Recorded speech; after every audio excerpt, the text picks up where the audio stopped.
চলতি মাসে কয়েকদিনের ভারী বর্ষণে যশোরে শীতকালীন আগাম সবজি চাষে ব্যাপক ক্ষতি হয়েছে। জলাবদ্ধতায় পচন ধরেছে বিভিন্ন সবজির গাছ ও চারাই। এই অবস্থায় উৎপাদন ব্যাহত হওয়ায় দেশের বাজারে সবজির দাম বৃদ্ধির আশঙ্কা সংশ্লিষ্টদের। যশোর প্রতিনিধি রোকনুজ্জামান রিপনের প্রতিবেদন।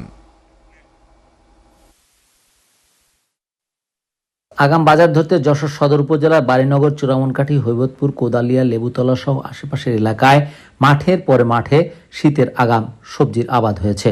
এর মধ্যে পটল, বেগুন, শিম, করলা সহ বেশিরভাগ সবজির ফলন এসেছে। এছাড়া মূলা, গাজর, বাঁধাকপি, ফুলকপি সহ অন্যান্য সবজি মাসখানেকের মধ্যে বাজারে ওঠার কথা, কিন্তু অসময়ে বৃষ্টিতে কৃষকের আশায় গুড়ে বালি।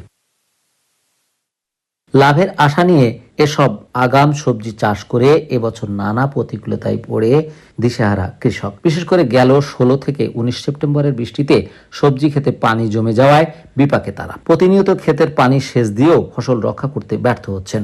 বৃষ্টিতে মনে করেন 2-3 দিন ধরে বৃষ্টি হচ্ছে, তো আপনার খোলার বীজই অনেক পছন্দ ধরে ক্ষতি এসে সিম, তারপরে লাউ, তারপরে মূলো, এই সবগুলো ক্ষতি, চরম ক্ষতি। সবজি আমরা লাগাইছি, যাক দাম পাবো বলে, তাই বৃষ্টিতে নষ্ট হয়ে গেল, আর এখন আর তো হবে না।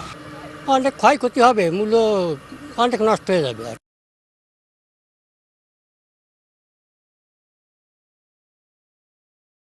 কৃষি বিভাগের তথ্য অনুযায়ী দেশের সবজির চাহিদার একটা বড় অংশ সরবরাহ করে থাকে যশোর অঞ্চলের চাষিরা। তাই এই এলাকায় সবজির উৎপাদন ব্যাহত হওয়ায় দেশ জুড়ে সবজির সরবরাহে এর বিরূপ প্রভাব পড়বে।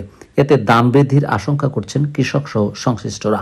এই শীতকালের সবজি আমরা দেব, যদি এগুলো আমাদের মার যায় তাহলে সারা দেশে এগুলোর দাম বেড়ে যাবে। বিভিন্ন জেলায় এখান থেকে রপ্তানি হয়ে যায়, কিন্তু এই বৃষ্টির কারণে অনেক ফসলের ক্ষয়ক্ষতি হবে। বিভিন্ন জায়গায় পাঠায় এই মালগুলো, এখন তো মালগুলো পাঠানো যাচ্ছে না বলে দাম বাড়বে। তবে স্থানীয় কৃষক বলছে, অতিবৃষ্টিতে সবজির ক্ষেতে পানি জমে কিছুটা ক্ষতি হয়েছে, তবে কৃষকরা দ্রুত পানি অপসারণ করায় উৎপাদন খুব একটা ব্যাহত হবে না। পানি সরে গেলে কৃষক তার জমির ফসলটা হয়তো আবার আমাদের এত নিয়ে আসতে পারবে, এবং বাকি জমিতে আবহাওয়া যেহেতু আজকে থেকে আবার ভালোর দিকে যাচ্ছে এবং কৃষক কিন্তু বসে নাই, সে কিন্তু আবার নতুন করে আগাম যে শীতকালীন শাকসবজিগুলো আছে সেগুলো কিন্তু আবার লাগানো শুরু করবে। জেলা এবছর ৭,১১৫ হেক্টর জমিতে শীতকালীন আগাম অন্তত 12 প্রকার সবজির আবাদ হয়েছে। Rokonuzzaman Ripon, SA TV, Jessore.